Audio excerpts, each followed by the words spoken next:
اگر آج تم یہ آواز سن رہے ہو تو شاید یہ محض اتفاق نہیں، شاید اللہ نے تمہیں یہاں کسی وجہ سے پہنچایا ہے۔ شاید تمہارا دل تھک چکا ہے، شاید تم کسی ایسی آزمائش سے گزر رہے ہو جس کے بارے میں تم نے کسی کو نہیں بتایا۔ شاید راتوں کو جاگ جاگ کر روتے ہو اور دن میں لوگوں کے سامنے مسکراتے ہو۔ آج ایک لمحے کے لیے رک جاؤ، اپنے دل پر ہاتھ رکھو اور غور سے سنو۔ اللہ تمہیں کچھ بتانا چاہتا ہے۔ وہ رب جو 7 آسمانوں کے اوپر ہے، وہ تمہاری ہر آہ سنتا ہے۔ وہ تمہارے دل کے وہ راز بھی جانتا ہے جو تم اپنی زبان سے بیان نہیں کر سکتے۔ جب دنیا تمہیں سمجھنے سے انکار کر دیتی ہے، تب بھی اللہ تمہیں سمجھتا ہے۔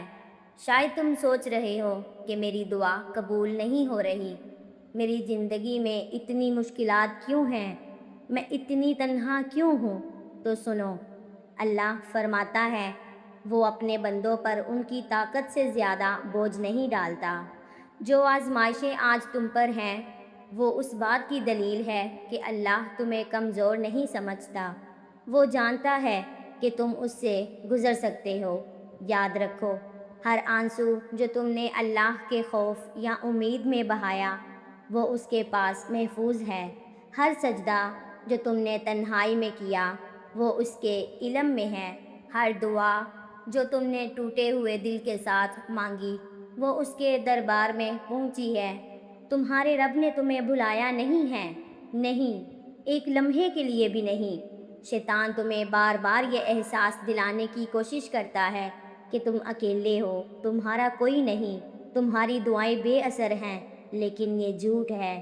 تم اکیلے نہیں ہو، اللہ تمہارے ساتھ ہے، اور جب اللہ ساتھ ہو تو پوری دنیا کی مخالفت بھی نقصان نہیں پہنچا سکتی۔ شاید تم کسی گناہ کی وجہ سے خود کو اللہ سے دور محسوس کرتے ہو۔ شاید تمہیں لگتا ہے کہ تم بہت غلطیاں کر چکے ہو۔ تمہارے دل میں یہ خیال آتا ہو کہ اب میرے لیے واپسی کا راستہ نہیں۔ لیکن سنو، اللہ کی رحمت تمہارے گناہوں سے کہیں زیادہ بڑی ہے۔ اگر تم سچے دل سے توبہ کر لو تو وہ تمہارے بڑے سے بڑے گناہ بھی معاف کر سکتا ہے۔ وہ ایسا رب ہے جو اپنے بندے کی واپسی پر خوش ہوتا ہے۔ اس لیے مایوس مت ہو، مایوسی مومن کا راستہ نہیں۔ امید رکھو، کیونکہ تمہارا رب رحمان بھی ہے، رحیم بھی ہے۔ اور شاید آج اللہ تمہیں یہ بھی بتانا چاہتا ہے کہ تم اپنی قیمت پہچانو۔ تم ایک حادثہ نہیں ہو، تم بے مقصد پیدا نہیں کیے گئے، تمہیں ایک مقصد کے ساتھ پیدا کیا گیا ہے۔ تمہاری زندگی کی ایک اہمیت ہے، تمہاری موجودگی کی ایک وجہ ہے۔ لوگ تمہیں چھوڑ سکتے ہیں، تمہیں نظر انداز کر سکتے ہیں، تمہاری قدر نہ کریں، لیکن اللہ جانتا ہے کہ تم کتنے قیمتی ہو۔ اس لیے لوگوں کی رائے سے زیادہ اپنے رب کی رضا کو اہمیت دو۔ دنیا چند دن کی ہے، یہ خوشیاں بھی گزر جائیں گی، یہ غم بھی گزر جائیں گے، یہ مشکلات بھی ختم ہو جائیں گی، لیکن جو رشتہ اللہ کے ساتھ بن جائے وہ ہمیشہ باقی رہتا ہے۔ اگر آج تم پریشان ہو تو نماز کی طرف لوٹ آؤ، اگر دل بے چین ہے تو قرآن کی طرف لوٹ آؤ، اگر آنکھیں نم ہیں تو سجدے میں چلے جاؤ، کیونکہ سکون دنیا کے کسی انسان، کسی دولت یا کسی شہرت میں نہیں، اصل سکون صرف اللہ کے ذکر میں ہے۔ اور یاد رکھو، کبھی کبھی اللہ تمہیں انتظار کرواتا ہے، کیونکہ وہ تمہیں اس سے بہتر چیز دینا چاہتا ہے جس کی تم نے دعا مانگی تھی۔ کبھی کبھی دروازہ بند ہوتا ہے تاکہ تم غلط راستے پر نہ چلے جاؤ، کبھی کبھی دل ٹوٹتا ہے تاکہ تم صرف اللہ سے جڑ جاؤ، اور کبھی کبھی آزمائش آتی ہے تاکہ تمہارا مقام بلند ہو جائے۔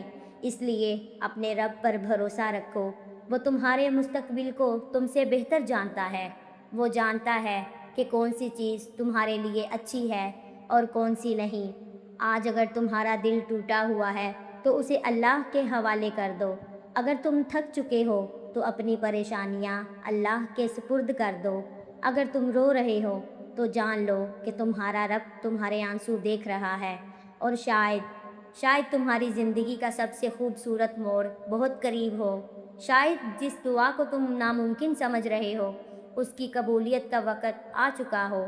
شاید جس مشکل نے تمہیں گھیر رکھا ہے اس کے ختم ہونے میں صرف چند لمحے باقی ہوں، اس لیے ہمت مت ہارو، اللہ سے جڑے رہو، نماز کو مضبوطی سے تھامے رکھو، دعا کرنا مت چھوڑو اور اپنے رب سے اچھی امید رکھو، کیونکہ اللہ تمہیں آج یہ بتانا چاہتا ہے کہ وہ تمہیں دیکھ رہا ہے، وہ تمہیں سن رہا ہے، وہ تمہیں جانتا ہے اور وہ تمہیں کبھی اکیلا نہیں چھوڑے گا۔